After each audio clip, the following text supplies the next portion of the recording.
Big Shaq never expected to see his former teacher homeless and broken. The man who once shaped his future had been discarded by a corrupt system.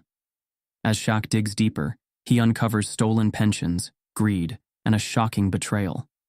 But when he fights back, powerful forces try to silence him. With everything on the line, Shaq refuses to walk away. Some debts can't be repaid with money, only with justice. Before we deep dive into this interesting story, subscribe to our channel and tell us where are you watching from. Share in the comments below. The winter air was sharp, cutting through the bustling streets like a blade. The sidewalks were alive with hurried footsteps, the distant wail of sirens, and the occasional honk of impatient drivers. The city hadn't changed much since the last time Shaq had been here. Same towering buildings, same restless energy. But for Shaq, this wasn't just another business trip. This was home. Dressed in a dark wool coat, Shaq strode down the street, his breath visible in the frigid air. His phone buzzed in his pocket, a reminder of his next meeting. But something pulled his attention away. A small crowd of pedestrians weaved around a figure hunched on the sidewalk, a cardboard sign propped against his knees. The man sat with his head down, wrapped in a tattered coat, his shoulders slumped against the cold. Shaq would have kept walking. He had seen homelessness before. It was an ugly reality of the world he lived in. But something about this man made his steps falter. His face, partially hidden by a graying beard, felt oddly familiar. Shaq's eyes narrowed. It couldn't be. His stomach tightened as he took a slow step forward. The man lifted his head at the sound of approaching footsteps, revealing a face etched with exhaustion, weathered by time and hardship. And in that instant, Shaq felt his world tilt. It was Mr. Aldridge, Shaq's former high school teacher. The man who had once told him, "You are capable of more than you think, Shaq. Don't let this world tell you otherwise." The man who had stayed after school to help him with college applications, who had refused to let him slip through the cracks. And now, that same man sat on a frozen sidewalk, his eyes dull and lifeless. Shaq swallowed hard. His first instinct was to call out, to rush forward, but his feet felt rooted to the pavement. How did this happen? How could a man like Aldridge, strong, disciplined, respected, end up here? A businessman in a sleek suit passed by without sparing him a glance. A woman in a fur-lined coat clutched her bag tighter as she stepped around him, her nose wrinkling slightly. The world was moving past him, as if he didn't exist. A flash of shame crossed Mr. Aldridge's face as he saw Shaq standing there. He shifted uncomfortably, as if willing himself to disappear. For a few seconds, neither of them spoke. Then, in a voice hoarse from the cold, Mr. Aldridge muttered, "Shaq?" Shaq took a shaky breath. He had been prepared to speak, to ask questions. But now, standing here, words felt utterly useless. "It's me, Mr. Aldridge." A bitter laugh escaped the older man's lips. "I figured," he murmured, looking away. "Didn't expect to see you here." Shaq crouched down, ignoring the sting of the cold pavement beneath his knees. "Didn't expect to see you here either," he admitted softly. Aldridge let out a slow breath, his shoulders sagging further. "Yeah," he muttered. "Neither did I." Shaq's throat tightened. The man who had once been a symbol of wisdom, discipline, and strength now sat before him, discarded like an afterthought. But Shaq wasn't about to leave him like this. The city noise faded into the background. Shaq's mind raced, flipping through the years like pages in a book. He remembered Mr. Aldridge's classroom, the walls covered in posters of historical leaders, motivational quotes scribbled on the board. He remembered late afternoons when Aldridge stayed behind to tutor struggling students. The man had been a force, unshakable, unwavering. And now, he looked defeated. Shaq cleared his throat. "Mr. Aldridge, what happened?" The former teacher let out a dry chuckle, though there was no humor in it. "What happened?" he echoed. "Life happened." His fingers tightened around the edges of his coat, as if holding himself together. Shaq waited, letting the silence stretch between them. He knew better than to push. Finally, Aldridge sighed. "Lost my wife 4 years ago." His voice was quieter now. Bills piled up, medical debt, school cut budgets, and I was one of the first to go. Pension wasn't enough to keep up. One bad month turned into 2, then 3, and before I knew it, he gestured around him. The sidewalk, the cold, the people walking past without a glance. Shaq's jaw clenched. He had heard stories like this, seen the statistics. Teachers overworked, underpaid, left behind after giving everything to their students. But seeing Mr. Aldridge, the man who had once shaped his future, sitting in the gutter made it personal. "Why didn't you reach out?" Shaq asked, his voice quieter now. "I could have." Mr. Aldridge shook his head sharply. "No," he interrupted. "I wasn't going to beg my students for help." Shaq exhaled through his nose. "This isn't begging, Mr. Aldridge." A flicker of something passed through the older man's tired eyes. "It sure feels like it." Shaq understood. He knew pride. He knew what it was like to carry the weight of expectation, to feel like asking for help was the same as admitting defeat. But this wasn't just anyone. This was the man who had helped shape him into the person he was today. And Shaq wasn't about to walk away. Shaq glanced around. They were in the open, exposed to the world's indifference. This wasn't the place for this conversation. "Come with me," Shaq said, standing up and extending a hand. Mr. Aldridge hesitated. He looked down at his ragged coat, the dirt on his hands, the worn-out shoes on his feet. "I can't walk into a place like that," he muttered, nodding toward the sleek cafe across the street. "Not like this." Shaq didn't budge. "You think I care about that?" A long pause. Then, with a reluctant sigh, Aldridge took Shaq's hand. They crossed the street together, ignoring the stairs. A waiter hesitated at the entrance, eyeing Aldridge warily. But Shaq shot him a look that shut down any questions before they could be voiced. Inside, the warmth was almost overwhelming after the biting cold outside. Shaq ordered food, hot coffee, things Aldridge hadn't had in a long time. But as the former teacher wrapped his hands around the steaming cup, his posture remained stiff. "I don't need charity, Shaq," he muttered. Shaq leaned forward. "This isn't charity, it's respect." Aldridge's grip on the cup tightened. For the first time since they had reunited, he looked Shaq directly in the eye. Something shifted. A silent understanding passed between them. This wasn't about handouts. This was about redemption. And Shaq had already decided. This wasn't where the story ended. The warmth of the cafe wrapped around them, a stark contrast to the bitter cold outside. The scent of fresh coffee and sizzling bacon filled the air, but Mr. Aldridge barely seemed to notice. He sat stiffly, his hands wrapped around the hot mug Shaq had placed in front of him, his eyes darting around the room like he didn't belong. Shaq studied him, taking in the sharp lines on his face, the way his coat sagged around his thinning frame. He had aged, more than he should have. The Mr. Aldridge Shaq remembered had been a man of purpose and conviction, always standing tall even in the face of defiant students. Now he sat hunched over, as if carrying the weight of a world that had long since forgotten him. "You gonna say something?" Shaq asked, his voice calm but firm. Aldridge didn't look up. He took a slow sip of his coffee, staring into the dark liquid like it held the answers to everything. "Not much to say." Shaq leaned forward, folding his hands on the table. "I think there is." Aldridge let out a slow breath, shaking his head. "Look, kid, I appreciate the gesture, but you don't need to do this. I'm fine." Shaq's eyes narrowed. "You call this fine?" Aldridge's jaw tightened. "It's temporary." Shaq exhaled through his nose, his patience thinning. "Mr. Aldridge, people don't just wake up one day and find themselves living on the street. Talk to me." For a second, Aldridge looked like he might, like he wanted to. But then, just as quickly, his expression hardened. "It's complicated." Shaq sat back in his chair. "Try me." Aldridge scoffed. "Look at you," he muttered, "sitting here in a $1,000 coat like you've got the world figured out. You don't understand." Shaq's patience cracked. "You're right," he said, his voice sharper now. "I don't understand.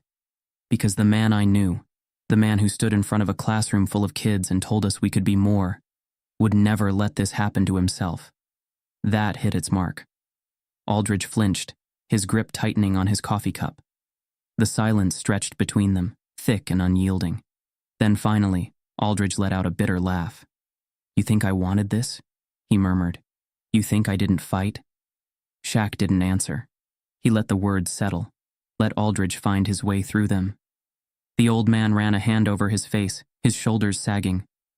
I had a life, he said, his voice quieter now. A home. A wife. Students who gave me hell but who I loved anyway. And then, life happened.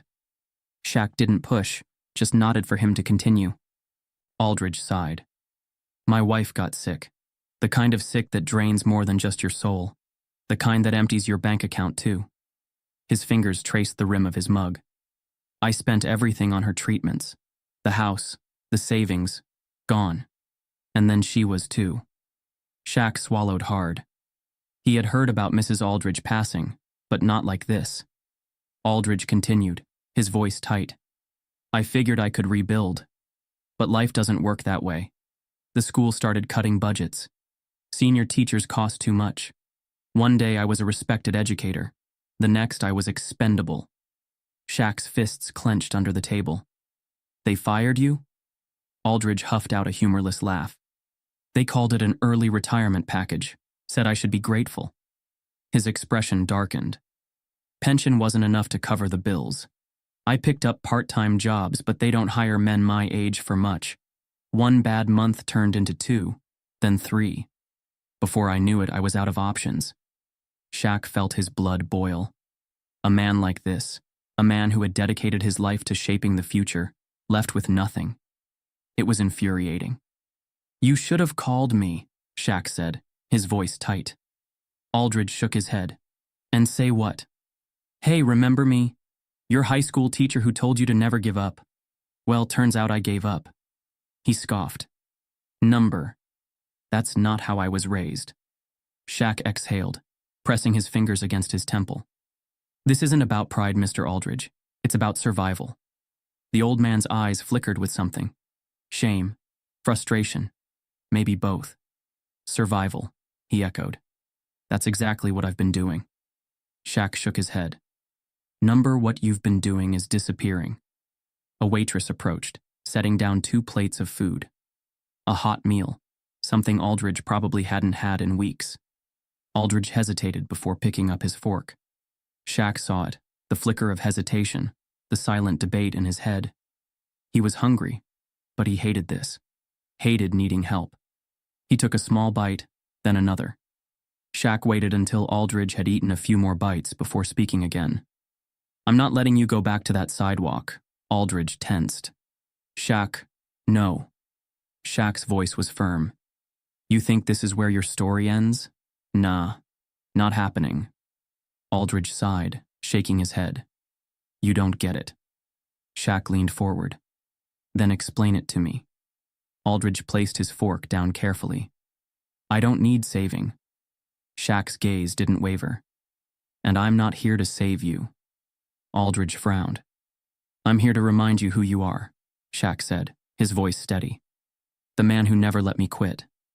The man who stayed after school to make sure kids like me didn't fall through the cracks. The man who told us that no matter how many times life knocks you down, you get back up. Aldridge's jaw tightened. That man is gone.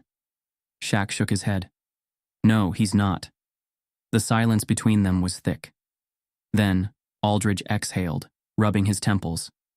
What do you want from me, Shaq? Shaq leaned back, giving him space. I want you to take my help. No strings, no pity, just one man looking out for another. Aldridge's fingers twitched against the edge of the table. You always said we had to take chances, Shaq added. This is yours. Aldridge let out a slow, weary breath. For the first time that night, he looked less like a man drowning, and more like a man considering reaching for the shore. The meal continued in quiet understanding. Aldridge ate, his movements slower but more relaxed. As they finished, Shaq pulled out his phone. I booked you a hotel for the night. No arguing. Aldridge opened his mouth to protest but stopped himself. The fight was still there, but so was something else. Relief. Just for the night, Aldridge muttered. Shaq smirked. We'll see about that. Aldridge shook his head, but there was a ghost of a smile there, buried under years of exhaustion. Shaq didn't know if he had won the battle, but for the first time, He felt like he had broken through the wall. And that was the first step. Shaq sat in his car outside Lincoln High, staring at the brick walls that once held so many memories. It felt surreal to be back. This was the place where he'd learned discipline, where he'd been pushed to his limits, where Mr. Aldridge had stood in front of a classroom and believed in him before anyone else did. And now, that same man had been discarded, forgotten. Shaq tightened his grip on the steering wheel, his jaw clenched. He had heard stories about teachers struggling, about schools cutting budgets. But he had never imagined it would come to this. Not to Mr. Aldridge. He exhaled sharply, pushing open the car door. If he wanted to understand what had really happened, he needed answers. The school felt different now. The hallways were quieter, the energy duller, like the place had lost its heart. He had set up meetings with old classmates, former colleagues of Mr. Aldridge, and even the school board. The responses ranged from shock to indifference. First was David Kendrick, an old classmate who had once been a star athlete.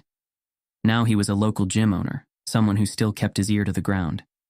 "You serious?" David asked, shaking his head when Shaq told him about Aldridge. "Man, that guy was a legend. How the hell does a teacher like that end up on the street?" Shaq's expression was grim. "That's what I'm trying to figure out." David sighed, leaning back in his chair. "We lost a lot of good teachers when the school board cut funding. Mr. Aldridge wasn't the only one." Shaq's brows furrowed. "What do you mean?" David rubbed his jaw, glancing around before lowering his voice. "A couple years back, the district started cutting back on senior teachers. They said it was cost efficiency. But we all knew what it really was. They wanted cheaper staff." Shaq exhaled sharply. "So they just pushed him out?" David nodded. "More like forced him out. Gave them retirement offers that weren't enough to live on. A lot of them fought back, but Aldridge? He was too damn proud. Wouldn't beg for anything. That stung."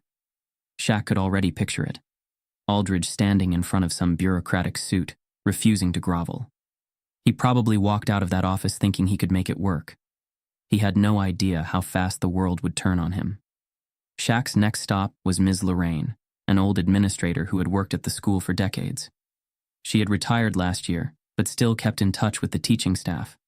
She sighed when she heard Shaq's reason for visiting. "Teachers have been underpaid for years. We don't do this for the money. We do it because we care. But the district, the higher-ups, they don't care about loyalty. They care about budgets." Shaq leaned forward. "So they cut teachers like Aldridge to save money?" Ms. Lorraine's lips pressed into a thin line. "Yes, and no. See, it's not just about cutting costs, it's about control. The fewer experienced teachers we have, the easier it is to push standardized tests, new policies, and whatever else lines the pockets of the people in charge." Shaq's stomach turned. So they replaced real educators with cheaper hires who wouldn't push back. Ms. Lorraine nodded. "Exactly. And once you're out, good luck getting back in. Schools don't want old teachers. They want cheap ones." Shaq left the meeting feeling a deep, simmering anger. How was it possible that the people who shaped the future were treated as disposable? Determined to do something, he called in a favor. Within an hour, he was sitting in the office of Charles Whitmore, a high-ranking school board official. Whitmore was the kind of man who wore tailored suits and a fake smile, someone who pretended to care but had never stepped foot in a real classroom. "Shaquille," Whitmore greeted, shaking his hand a little too firmly. "I heard you were asking questions. How can I help?" Shaq didn't waste time. "Mr. Aldridge, why was he forced out?" Whitmore's expression barely shifted. "I'm afraid I don't know the details of every case." "Cut the crap," Shaq interrupted. "This wasn't just about budgets. Teachers like Aldridge were pushed out." Whitmore sighed, leaning back in his chair. "Shaq, you have to understand. Education is a business just like anything else. Schools need to adapt, and that sometimes means making difficult decisions." Shaq's jaw clenched. "Difficult? You mean throwing out the people who actually care?" Whitmore remained unfazed. "I understand this is personal for you, but the system is what it is. If Mr. Aldridge struggled after retirement, that's unfortunate, but it's not the school's responsibility." Shaq let out a humorless chuckle. Right. Not your responsibility. Just like all the other teachers you tossed aside. Whitmore's smile thinned. You can be upset, but this isn't something you can fix overnight. Shaq met his gaze head on. Watch me. As Shaq dug deeper, he realized something else. Not everyone wanted him asking questions. Within days, he started getting pushback. Phone calls went unanswered. Meetings were suddenly canceled. And then, one night, he got a call from David. Bro, David's voice was tense. I don't know what you did, but people are not happy. Shaq frowned. What people? David hesitated. Let's just say some big names don't like you poking around. This goes deeper than just Aldridge. There's money in this. Shaq gripped his phone tighter. You telling me someone's making money off this mess? David exhaled. I'm telling you they don't want you finding out. Shaq's mind raced. How deep did this go? Who was profiting off the destruction of educators? One thing was clear. He wasn't backing down. The more Shaq uncovered, the clearer the picture became. This wasn't just about Mr. Aldridge. It was about an entire system designed to strip teachers of their worth. And if the people in charge thought he would walk away, they were dead wrong. Shaq wasn't just going to fix this. He was going to burn the whole corrupt system down. Shaq sat in his downtown office, staring at the files spread across his desk. Something wasn't adding up. The more he dug, the more disturbing the picture became. Mr. Aldridge wasn't the only teacher who had been forced out. In fact, dozens of senior educators in the district had suddenly retired or lost their jobs over the past few years. And it wasn't just bad luck. School funding reports were riddled with redacted numbers, missing amounts, and unapproved budget cuts. Pension accounts had been drained. Bonuses for teachers were mysteriously denied while executive salaries skyrocketed. Someone had stolen from the very people who built the future. And Shaq intended to find out who. Following the money, a trail of lies, Shaq called in a favor from an old friend, Elijah Banks, a forensic accountant who specialized in uncovering fraud. Within hours, Elijah had traced the missing funds to a series of shell companies linked to one name, Callaway, Martin Callaway. A high-ranking administrator in the district, Callaway had a reputation for being calculating, ruthless, and untouchable. He had been involved in multiple restructuring efforts that conveniently cut senior staff while shifting millions into administrative costs. But the real smoking gun? A secret fund, one worth millions, hidden under operational expenses. Money that should have gone to teachers like Mr. Aldridge. Shaq's blood boiled. This wasn't mismanagement. This was theft. And Callaway was right at the center of it. Shaq didn't waste time. He arranged a meeting with Callaway under the pretense of discussing philanthropic investments in education. The office was as polished and cold as the man himself. Expensive leather chairs, glass walls, a city skyline that stretched endlessly behind him. Callaway sat behind a sleek desk, his sharp suit tailored to perfection. Mr. Simmons? Callaway greeted, offering a fake smile. A pleasure. I hear you're interested in education reform. Shaq sat down, but his stare was razor sharp. I'm interested in justice. Callaway's smile faltered just slightly. Justice? He let out a light chuckle. That's a broad term. What exactly are we discussing? Shaq placed a folder on the desk and slid it forward. Callaway didn't even look at it. I already know what's in there, Callaway said smoothly, folding his hands together. You think you found something big, don't you? Shaq's jaw tightened. I found the money, the stolen pensions, the cuts that weren't mistakes. I know exactly what you did. Callaway exhaled slowly, then leaned forward. Let me ask you something, Shaquille. Do you think schools run on passion? That teachers get to just exist without understanding how the world works? Shaq didn't answer. Callaway smirked. You think money just appears? This is how the system works. You cut where you can, you move funds where they benefit the right people. It's business. That's the reality. Shaq's fists curled under the table. You're talking about people's lives. Callaway shrugged. And? Shaq exhaled slowly, his anger burning through him like wildfire. You're done, Callaway. Callaway's smirk returned, this time more amused than nervous. Are you threatening me? Shaq shook his head. I don't threaten. I will expose. That wiped the smirk off Calloway's face. That night, as Shaq drove back to his hotel, his phone buzzed with an unknown number. A voice. Calm, slow, deliberate. You're playing a dangerous game, Mr. Simmons. Shaq's grip tightened on the wheel. Who is this? The voice ignored the question. Some things are bigger than one man. Some things are better left alone. Shaq's stomach twisted. This wasn't just about a corrupt administrator. Someone else was pulling the strings. Someone who had just told him to back off. The next morning, Shaq met with Elijah again. How deep does this go? He asked. Elijah hesitated. Deeper than we thought. The pension money wasn't just stolen. It was redirected into private accounts. Real estate, offshore investments, political donations. He exhaled. This isn't just Calloway. This is a network. Shaq ran a hand down his face. Of course it was bigger. Which means, he asked. Elijah hesitated. Which means they won't let you take them down easily. Shaq already knew that, but he wasn't stopping. Shaq contacted a journalist he trusted, Eleanor Tate, an investigative reporter who had a reputation for taking down untouchable men. You're sure about this? Eleanor asked, her eyes sharp. This isn't just a hit piece. This is exposing an entire system. Shaq nodded. I want the truth out there.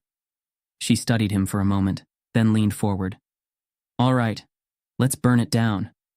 Hours later, Shaq's assistant rushed into his office, panic in her eyes. Sir, there's a problem. She handed him a cease and desist letter. Shaq barely skimmed it before tossing it aside. They're trying to shut you up, Elijah muttered. Shaq's lips curled into a humorless smile. Let them try. But just as he said it, his phone buzzed. Another unknown number. This time the voice was colder, more direct. You've had your fun. Walk away or we bury you. Shaq exhaled slowly. Now it was war. Shaq sat down with Eleanor and Elijah. If we go at them head on, they'll bury this. Eleanor nodded. Then we don't go head on. We build a case so solid, so undeniable that it's too big to silence. Elijah pulled out documents. We expose the paper trail, the missing funds, the connections. We make it public before they can cover their tracks. Shaq leaned forward. And we take them all down. This wasn't just about revenge. This was about justice. For Mr. Aldridge. For every teacher who had been thrown away. For every student who had lost a mentor to greed. That night, Shaq received one final call. Last chance, the voice warned. Take the money. Drop this, or things get messy. Shaq's response was simple. See you in court. And with that, the battle had officially begun. Shaq had faced obstacles before. He had fought through challenges, doubters, and adversity to build his empire. But this was different. This wasn't just about him.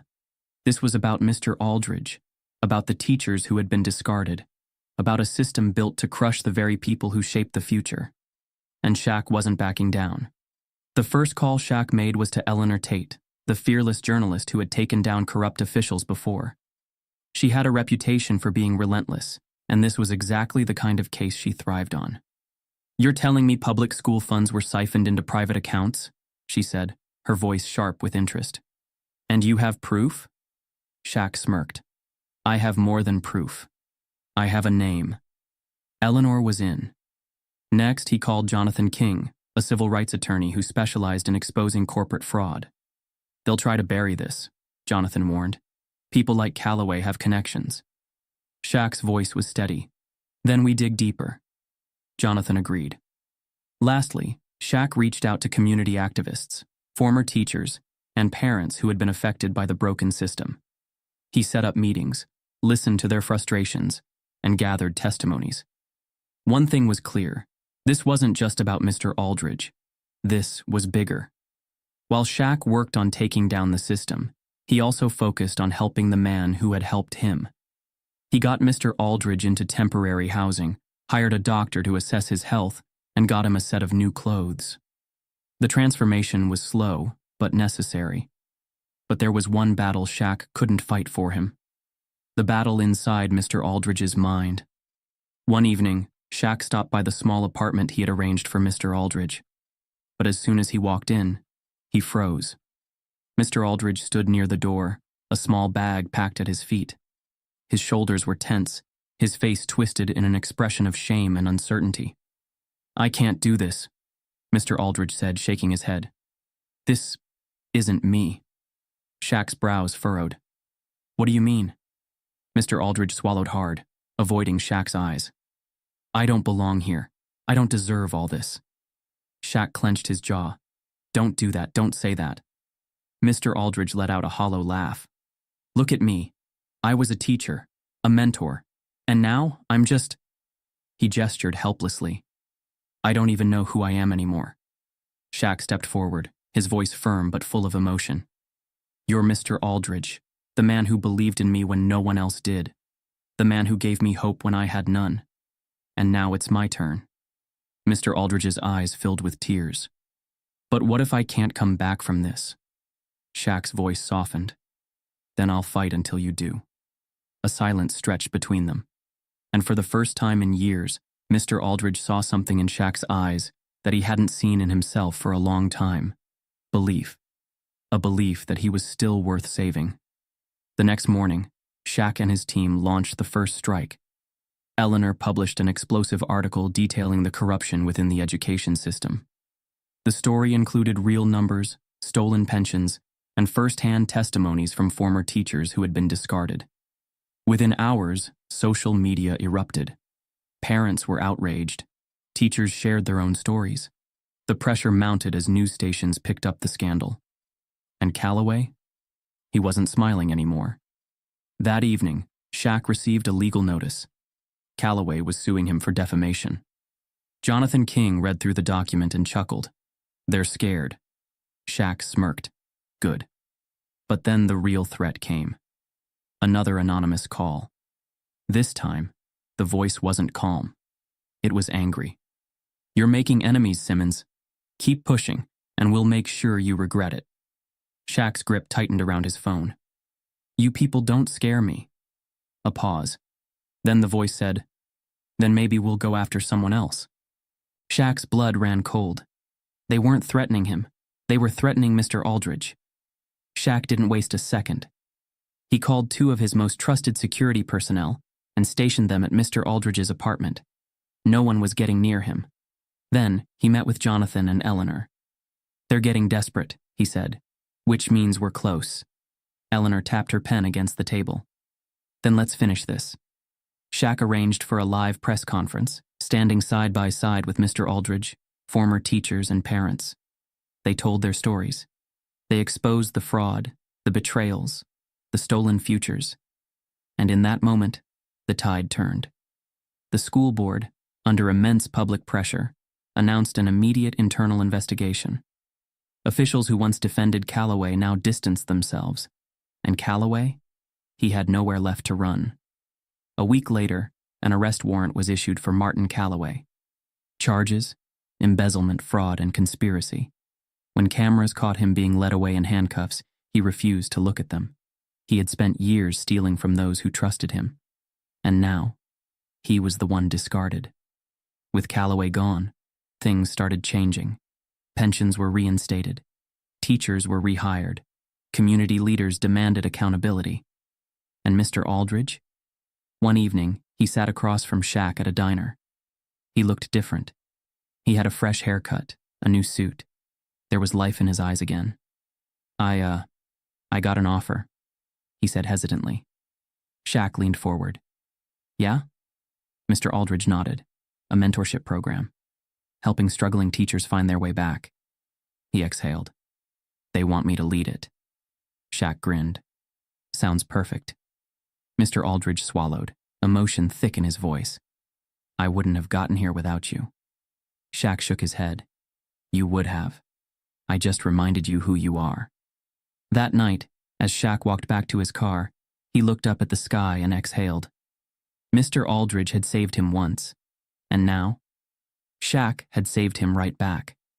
Because that's what teachers do. They change lives. And no system, no corruption, no greed could ever erase that. Shaq had fought battles before, on the court, in boardrooms, in life. But this, This was different. This wasn't about winning a game. This was about justice. And everyone was watching. The moment Shaq and his team went public with the scandal, the internet exploded. News stations picked up the story. Teachers, students, parents, all enraged. Social media was flooded with demands for answers. Who was responsible? Who let this happen? The hashtag #Justice for Teachers trended nationwide. But the real blow came when Shaq released the evidence. Documents, emails, bank records showing the missing funds, videos of teachers speaking out. And at the center of it all, Martin Calloway, a man who had spent years stealing from the very people who shaped young minds. The city's officials, desperate for damage control, arranged a public town hall meeting. They hoped to calm the outrage, control the narrative. They had no idea what was coming. The event was held in the largest auditorium in town. Reporters packed the seats. Cameras rolled, broadcasting the event live to the nation. Shaq sat in the front row, arms crossed, waiting.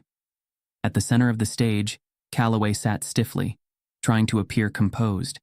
His suit was crisp, but his eyes flickered with unease. He knew. He was running out of time. The meeting opened with empty apologies. A local official, Mayor Whitaker, took the podium first. "We are deeply sorry for the concerns raised," Shaq scoffed. Concerns? This wasn't about concerns. This was about lives destroyed. Then Calloway stepped forward. He adjusted his tie, cleared his throat. "There has been a misunderstanding," he began smoothly. "The budget cuts were unavoidable due to unforeseen financial constraints." Shaq raised an eyebrow. Unforeseen. He stood up. The entire room turned toward him. "Let me get this straight," Shaq said, his voice calm but firm.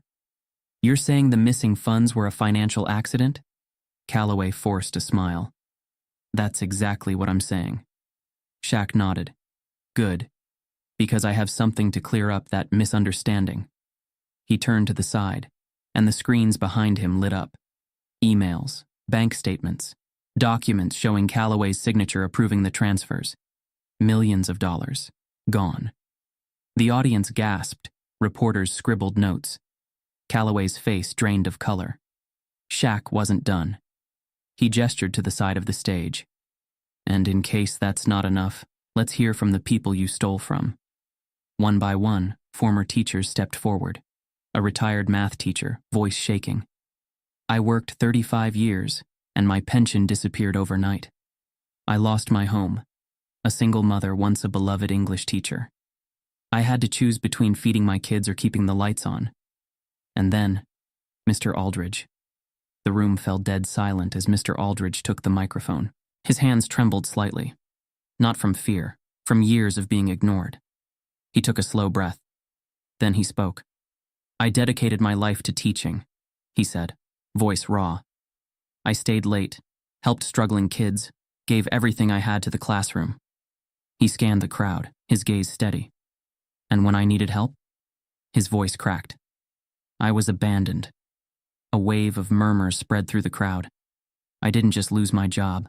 I lost my home, my dignity, my belief in people." He turned to Calloway. "You did that." Calloway visibly flinched. Mr. Aldridge straightened, his strength returning.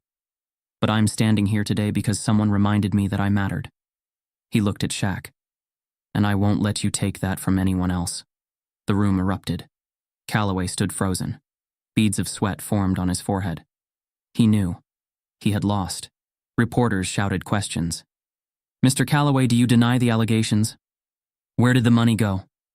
Will you resign?" Shaq took one step closer. Calloway took a step back. "You spent years taking from these people," Shaq said, his voice low, cutting. "But here's the thing about people like you." Shaq leaned in slightly. "You always think no one's watching." Calloway's jaw tightened. Shaq smirked. "Until it's too late." The next morning, Calloway resigned in disgrace. A criminal investigation was launched. The stolen funds? Recovered. The city announced immediate pension reinstatements for affected teachers. And Mr. Aldridge? 2 weeks later, Shaq met him at a local diner. Mr. Aldridge looked different, healthier, hopeful. "I got an offer," he said hesitantly. Shaq grinned. Yeah? A mentorship program, helping struggling teachers find their way back. He exhaled. They want me to lead it. Shaq nodded. Perfect. Mr. Aldridge swallowed hard. I wouldn't have gotten here without you. Shaq shook his head. You would have. He smiled. I just reminded you who you are. That night, Shaq sat in his car, staring at the city lights. Mr. Aldridge had saved him once. And now, Shaq had saved him right back. Because that's what teachers do. They change lives. And no system, no corruption, no greed could ever erase that. The battle had been fought, the truth had been exposed, and justice had been served. But for Shaq, this wasn't the end. It was the beginning. Mr. Aldridge wasn't just a man who had been failed by the system. He was proof that too many had been. And Shaq wasn't about to let that happen again. A week after the town hall, Shaq called a meeting in his downtown office. The sun streamed through the floor-to-ceiling windows as a group of educators, business leaders, and community advocates filled the conference room. At the head of the table sat Mr. Aldridge, looking almost out of place in his crisp new suit. He had regained some weight, his posture stronger, his eyes holding a spark that had once been lost. Shaq cleared his throat. We're launching the Aldridge Foundation. Murmurs spread through the room. The goal is simple, Shaq continued. No teacher, no educator should ever go through what Mr. Aldridge did. He looked around the table. We're setting up emergency housing for struggling teachers, legal aid for those being cheated out of pensions, and mental health resources to make sure no one falls through the cracks. The room was silent, not out of disinterest, but because they were in awe. Then the applause started. It was official. The fight wasn't just about fixing the past, it was about protecting the future. For weeks, Mr. Aldridge worked alongside Shaq, helping shape the foundation's programs. But something still weighed on him. One evening, as they walked through the newly established teacher housing complex, Mr. Aldridge finally voiced it. I'm grateful for all this, he said quietly, hands in his coat pockets. But I can't help thinking about the others, the ones who didn't have a Shaq to step in. Shaq exhaled, understanding the weight of those words. We can't change the past, Shaq said, but we can make sure their stories meant something. Mr. Aldridge nodded, staring at the lit-up windows of the housing complex. Then let's make sure we do it right. And from that night on, he did more than just help. He led. Months later, the foundation's launch was celebrated in a packed ballroom. Teachers, students, activists, and even city officials filled the venue. At the front table, Mr. Aldridge sat between Shaq and Rachel, the woman who had first spoken up on the plane. He still wasn't used to the attention, but as he looked out at the crowd, a room full of people who now cared, who were now fighting for the very people who built the future, he felt something he hadn't in years. Pride. When Shaq took the stage, the room quieted. We talk a lot about heroes, Shaq began. Athletes, celebrities, CEOs. He shook his head. But the real heroes? He turned toward Mr. Aldridge. They're the ones who show up every day, underpaid, undervalued, and still give their all to kids who need them. Applause rippled through the crowd. Shaq smiled. So, here's to the ones who never get the spotlight. He raised his glass. To the teachers. The room erupted in cheers. As the night wound down, Shaq and Mr. Aldridge stepped outside onto the balcony, the city skyline glowing behind them. The older man exhaled deeply, taking it all in. You know, Mr. Aldridge said, his voice quieter now. I used to sit in my classroom wondering if I ever really made a difference. Shaq turned to him. You did. Mr. Aldridge chuckled softly. Yeah, I guess I finally see that now. He looked over at Shaq, his expression shifting. You saved me, he admitted. And I'll never be able to thank you enough for that. Shaq shook his head. No. He smiled. You saved me first. And for the first time in a long time, Mr. Aldridge didn't argue. Because for the first time, he truly believed it. As Shaq and Mr. Aldridge stood side by side, two men forever connected by something bigger than both of them, the camera slowly pulled away. It captured a city where teachers would never be forgotten again.